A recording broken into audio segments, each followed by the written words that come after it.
নমস্কার, আমার আসাম ব্লগে আপনাদের সবাইকে অনেক অনেক স্বাগত।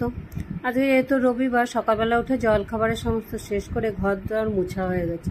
ঝাড়ু মোছাগুলো, পর্দাগুলো নোংরা হয়ে গেছে। ভাবছি আর সপ্তাহখানিক পরেই ধোবো, একেবারে দুর্গাপূজারও কাজ হয়ে যাবে। আসলে এই জায়গাটা খুব নোংরা হয়, তো এদিকে রান্না চলতে চলতে বাসি ঘর ঝাড়ু দেওয়া মোছা ওগুলো করে নিলাম।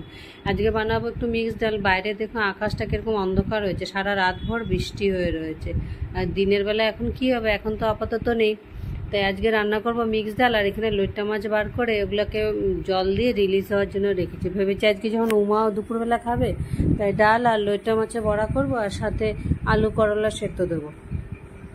মোটামুটি এদিকে এগুলো সেদ্ধ বসিয়ে দিয়ে আমি ঘরটাগুলো ঝাড়ু মোছার কাজগুলো সমস্ত সারা হয়ে গেছে। দিয়ে এখন একের পর এক এদিকে রান্নাঘরের কাজগুলো করব। ডালটাও সিদ্ধ হয়ে গেছে, আলু করলা মোটামুটি সিদ্ধ হয়ে গেছে। এখন ডালটাকে এদিকে তো অন্যান্য সময় এই ডালটা রুটির সাথেই করি। এটা মিক্স ডাল, এর মধ্যে রাজমা, কলাইয়ের ডাল, তারপরে ছোলার ডাল, মুসুর ডাল সব আছে। সে রুটির সাথেই করি। আজ রুটির সাথে না করে যেহেতু কলাইয়ের ডাল আছে, সেই জন্য ভাতের সাথে করে নিলাম।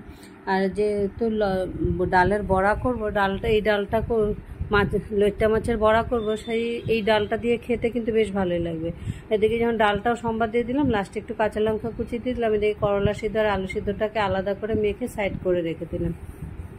একটু আলু বেশি করে সেদ্ধ করেছি, বিকালবেলা মোচার চপ বানাবো, সেই জন্য একেবারেই সিদ্ধ করে রেখেছি, আর বিকালে করবো না। এখন স্নান টান করে পূজা দিয়ে এসে এখন 1:30টার মতো বাজে।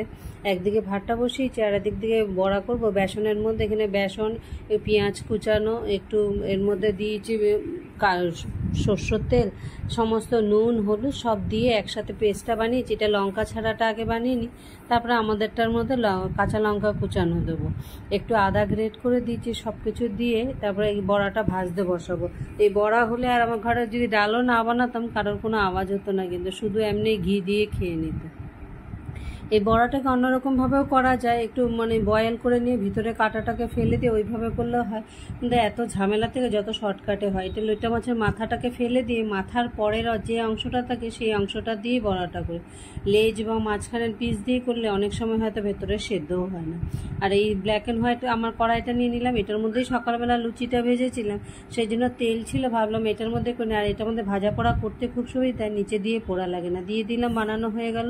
সব একজন করে উমারটা দিয়ে দিলাম। এবার আমারটা আমি নিয়ে বসে পড়লাম। খেয়ে দিয়ে বিকালবেলা এখানের মধ্যে ক্রিস্পি বেবিকর্ন আর মোচার চপ দুটোকেই বানিয়ে নিলাম। বেবিকর্নটাও খেতে দুর্দান্ত হয়েছে, আর চপটা হয়েছে। আমি খাওয়া দাওয়াগুলো সেরে নিই। আপনারা যারা যারা ব্লগটা দেখছেন, যদি ভালো লেগে থাকে তাহলে লাইক সাবস্ক্রাইব করে দিন। ব্লগটা কেমন লাগলো কমেন্টে অবশ্যই জানিয়ে।